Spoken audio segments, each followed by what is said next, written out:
ತಿಳ್ಕಾಡ್ಬಿಟ್ರಿ. ಸತ್ಯವೇ. ಯಾಕೆ ಅಂತಂದ್ರೆ ಅವತ್ತು ಒಂದು ವೇವ್ ಇತ್ತು. ಅವತ್ತು ಇವೇನ್ ವೇವ್ ಇತ್ತು ಅಂದ್ರೆ ಒಬ್ಬ ಸತ್ಯವನ್ನು ಮಾತಾಡ್ತಕ್ಕಂಥ ವ್ಯಕ್ತಿ ಅಂತ ಹೇಳಿ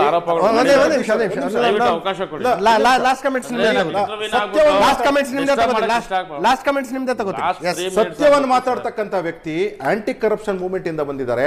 ಆದ್ರಿಂದ ಈ ವ್ಯಕ್ತಿಗೆ ಚಾನ್ಸ್ ಕೊಡಬೇಕು ಅಂತ ಹೇಳಿ ಲೋಕಸಭೆನಲ್ಲಿ ಮೋದಿ ಅವರನ್ನು ಗೆಲ್ಸಿದ್ದೀವಿ. ರಾಜ್ಯದಲ್ಲಿ ನಮಗೆ ಕೆಲಸ ಮಾಡ್ತಕ್ಕಂಥವ್ರು ಅರವಿಂದ್ ಕೇಜ್ರಿವಾಲ್, ಅದು IIT ಅನ್ನು IRS ಆಫೀಸರ್ ಆಗಿದ್ದವರು, ಅದು ಯಾವುದೋ ಒಂದು ಅವಾರ್ಡ್ ಬೇರೆ ತೆಗೆದುಕೊಂಡಿದ್ರು ಆಂಟಿ ಕರಪ್ಷನ್ ಇದರಲ್ಲಿ, ಅಂದ್ರೆ ಮೆಕ್ಸೆಸ್ ಅವಾರ್ಡ್.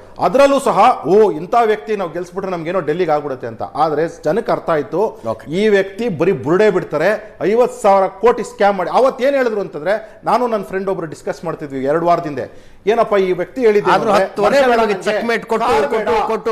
ಈಗಲೂ ನಿಮ್ಮ ಅಲ್ಲ ಮನೆ ಬೇಡ ಕಾರ್ ಬೇಡ ಅಂದ್ರು. ಅದಾದ್ಮೇಲೆ ಏನ್ ಹೇಳಿದ್ರೆ, ಪ್ರತಿಯೊಂದು ಮೊಹಲ್ಲಾಗಳಲ್ಲಿ ಹೋಗಿ ಡೆಮೋಕ್ರಸಿನ ನಾನು ಎಸ್ಟಾಬ್ಲಿಷ್ ಮಾಡ್ತೀನಿ.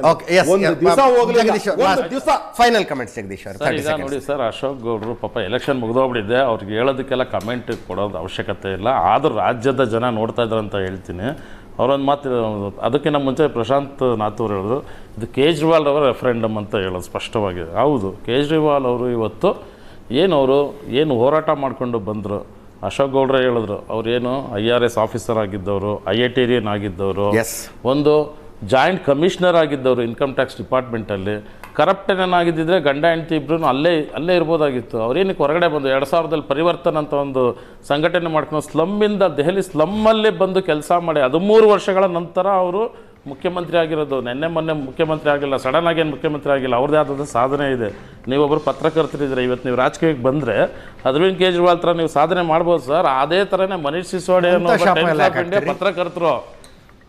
ಪತ್ರಕರ್ತರು ಮನೀಶ್ ಸಿಸೋಡಿಯಾ ಅವರು ಸಹ ಬಂದರು. ಸತ್ಯೇಂದ್ರ ಜೈನ್ ಒಂದು ದೊಡ್ಡ ವಾಸ್ತುಶಿಲ್ಪಿ, ಟಾಪ್ 10 ವಾಸ್ತುಶಿಲ್ಪಿ ಇಂಡಿಯಾಗೆ, ಅವರು ಬಂದರು ರಾಜಕೀಯಕ್ಕೆ. ಈ ಥರ ಎಲ್ಲ ಒಳ್ಳೆ ಸಮಾನ ಮನಸ್ಕರೆಲ್ಲ ಬಂದಿರೋದ್ರಿಂದ 8ನೇ ತಾರೀಕು ಮಾತಾಡೋಣ. ದಯವಿಟ್ಟು ಬನ್ನಿ.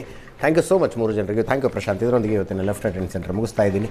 ನೇರ ದಿಟ್ಟ ನಿರಂತರ ಸುದ್ದಿಗಾಗಿ ನೋಡ್ತಾ ಇರಿ ಏಷ್ಯಾನೆಟ್ ಸುವರ್ಣ ನ್ಯೂಸ್.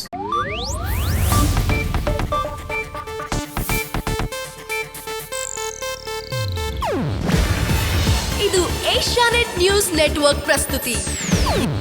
ನೀವು ನೋಡ್ತಿದ್ದೀರಾ ಏಷ್ಯಾನೆಟ್ ಸುವರ್ಣ ನ್ಯೂಸ್.